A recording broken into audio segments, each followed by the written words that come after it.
эл аралык мамилелер жана коомчулукта ар кандай адам укуктарынын бузулушунун болуп жаткандыгына байланыштуу Бириккен Улуттар Уюмунун башкы ассамблеясы тарабынан 1948 жылдын 10 декабрында дүйнө коомчулугундагы жалпы адамзатынын укуктарын коргоо максатында ушул заманбап коомчулуктун тарыхындагы өзгөчө маанилүү эркиндиктин туу чокусу болгон документ кабыл алгандыгыбызды маалым.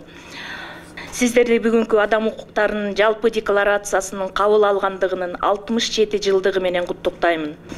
Кыргыз Республикасынын акыйкатчысынын милдетин аткаруучусу Жамгырчиева Гүлнара Омаровнанын 2015 жылдын 7 декабрындагы 186 буйругунун негизинде Кыргыз Республикасынын акыйкатчы медали менен ардак грамотасы менен сыйлоо жөнүндө.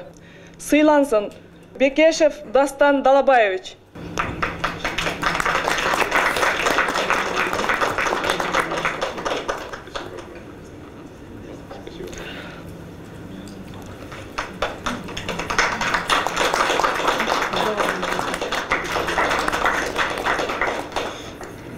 Our freedoms always.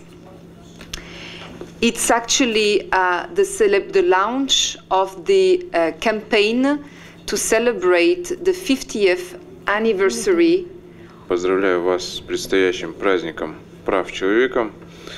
На самом деле мы, парламент, депутаты Чугурку Кенеша, возлагаем большую надежду на наш институт омбудсмена. Институт омбудсмена должен быть у нас таким органом, который непосредственно говорит, что там и где, в каких сферах нарушаются наши права, в каких сферах ограничиваются наши свободы. И кем бы это ни было, будь это